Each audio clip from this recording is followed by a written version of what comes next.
નમસ્કાર વિદ્યાર્થી મિત્રો, મારી યુટ્યુબ ચેનલ ઇંગ્લિશ વિંગ્લિશમાં આપ સૌનું હાર્દિક સ્વાગત છે. મિત્રો, આજનો વિડીયો ધોરણ 7ની અંદર તમે જોશો તો અંગ્રેજી ભાષામાં આપણે જે નવું પાઠ્યપુસ્તક આવેલું છે એમાં યુનિટ નંબર 10 જેનું ટાઇટલ છે લાઈફ સ્કિલ્સ. આ યુનિટની અંદર ઘણા બધા સેક્શન આવેલા છે. એમાંનો એક સેક્શન એટલે કે વોકેબ્યુલરી. તો આજે આપણે આ વિડીયોની અંદર વોકેબ્યુલરી નામના સેક્શનનો અભ્યાસ કરવાનો છે. હવે વોકેબ્યુલરી એટલે શું થાય? તો જવાબ છે શબ્દ ભંડોળ. એટલે કે આપણે ઘણા બધા નવા શબ્દ આ સેક્શનની અંદર શીખવાના છે. તો ચાલો પહેલાં આપણે જોઈએ સ્ટાર્ટિંગમાં તો આપણને એક સુંદર મજાનું જોડકું આપેલું છે, એની ચર્ચા કરીએ કે આપણે શબ્દ આપ્યા છે તેનો અર્થ આપણે સામે જોડવાનો છે. પહેલું આપ્યું છે આપણને એમ્પથી. હવે એમ્પથી એટલે શું થાય ખબર છે? સહાનુભૂતિ. શું થાય? સહાનુભૂતિ. તો આપણે એનો સિમિલર એના જેવો અર્થ ધરાવતું વાક્ય જોઈએ તો એમાં આવશે ઓપ્શન સી. શું કહેવા માગે છે? Ability to understand and share feeling.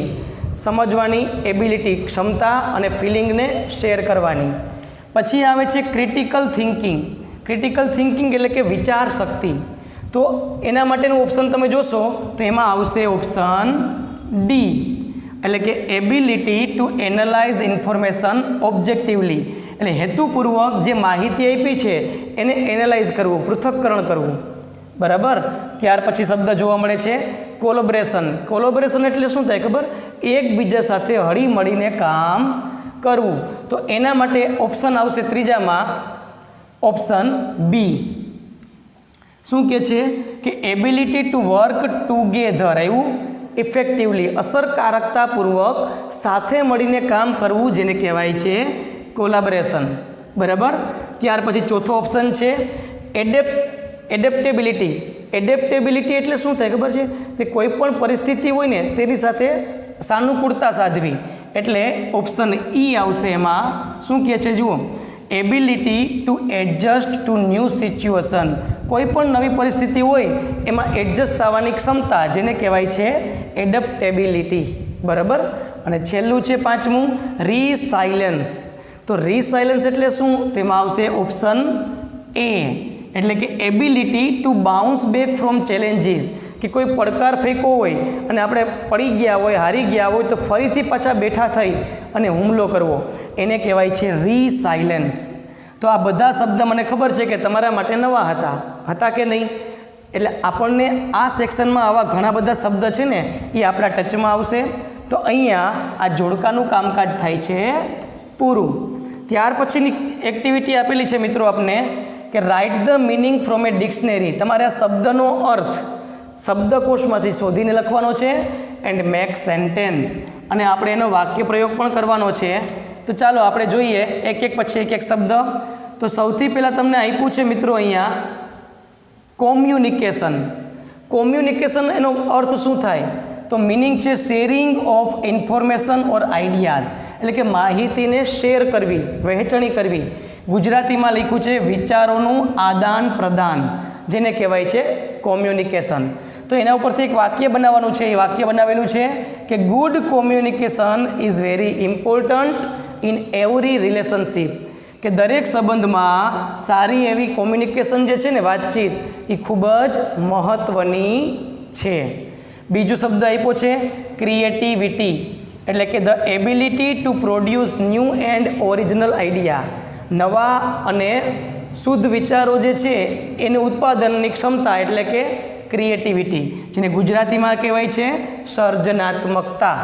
એનું વાક્ય બનાવેલું છે drawing competition helps children show their creativity.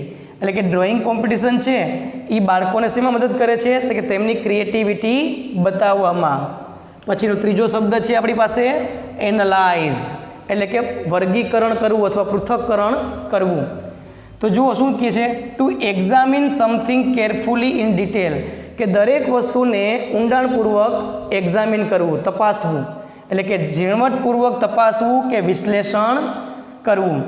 એના માટેનું વાક્ય આપ્યું છે ધ ટીચર આસ્ક્ડ અસ. શિક્ષકે અમને કહ્યું શું? To analyse the grammar rules carefully. ગ્રામરના નિયમોનું ઊંડાણપૂર્વકનો અભ્યાસ કરવાનું અમને કહ્યું. ચોથું આપ્યું છે શબ્દ મિત્રો આપને ક્રિએટિવ.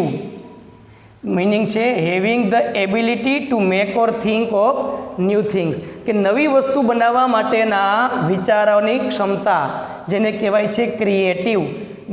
ગુજરાતીમાં કહેવાય સર્જનશીલ. બરાબર. ચાલો એનું સેન્ટેન્સ છે, Riya came up with a very creative idea for the school project, કે રિયા છે એ શાળાના પ્રોજેક્ટ માટે ખૂબ જ ક્રિએટિવ આઈડિયા સાથે આવી છે. અને પાંચમું વાક્ય છે છેલ્લું ફ્લેક્સિબલ. ફ્લેક્સિબલ કેને કહેવાય? તો કે જેમાં આપણે ઢાળીએ ને એવું એ થઈ જાય, એને કહેવાય flexible. Able to change or adjust easily to different situation, જેવી પરિસ્થિતિ એ મુજબનું વ્યવહાર, એને કહેવાય ફ્લેક્સિબલ. એટલે કે પરિસ્થિતિ મુજબ બદલાઈ શકે તેવું. એનું વાક્ય છે our school time tables are flexible during rainy days, કે વરસાદની ઋતુમાં અમારા શાળાનું જે ટાઈમ ટેબલ છે ને એ ફ્લેક્સિબલ હોય છે. એટલે કે પરિસ્થિતિ એવી હોય તો ટાઈમ ટેબલ ચેન્જ થઈ જાય. બરાબર.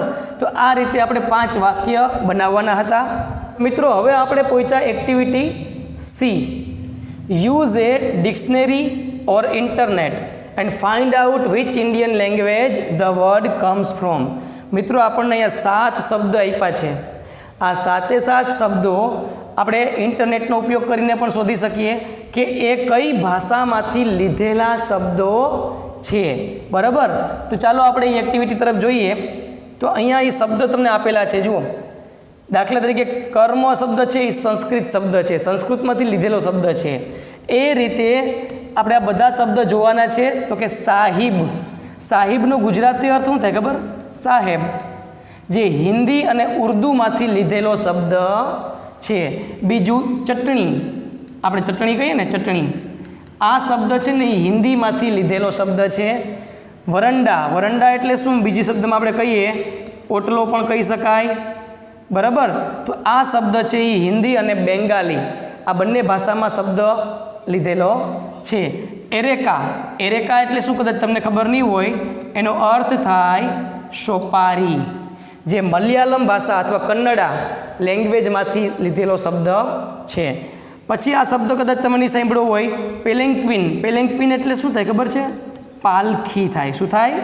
પાલખી, જે સંસ્કૃત અને ઓડિયા લેંગ્વેજમાંથી લીધેલો શબ્દ છે. અને ગુરુ શબ્દ તો ખબર પડી જાય, સંસ્કૃતમાંથી લીધેલો શબ્દ છે. ગુરુ એટલે ગુરુ. તો આ બધા શબ્દ છે ને એ અલગ અલગ ભાષામાંથી લીધેલા શબ્દો છે. તો મિત્રો અહીંયા આપણે આ વોકેબ્યુલરી નામનો સેક્શન કમ્પ્લીટ થાય છે. તો જુઓ તમે કેટલા બધા શબ્દો નવા નવા શીખા ને. તો મિત્રો મને આશા છે કે તમને આ સેક્શનમાં બધી વસ્તુ સરળતાથી સમજાઈ ગઈ હશે. છતાં પણ કંઈ પણ પ્રશ્ન હોય તો તમે મને કોમેન્ટ બોક્સમાં પૂછી શકો છો. હું એનો જવાબ ચોક્કસ આપીશ. મિત્રો તમને જો આ વિડીયો ગમ્યો હોય તો લાઈક કરજો, શેર કરજો અને સબસ્ક્રાઈબ જરૂર કરજો. અસ્તુ. જય હિન્દ, જય ભારત.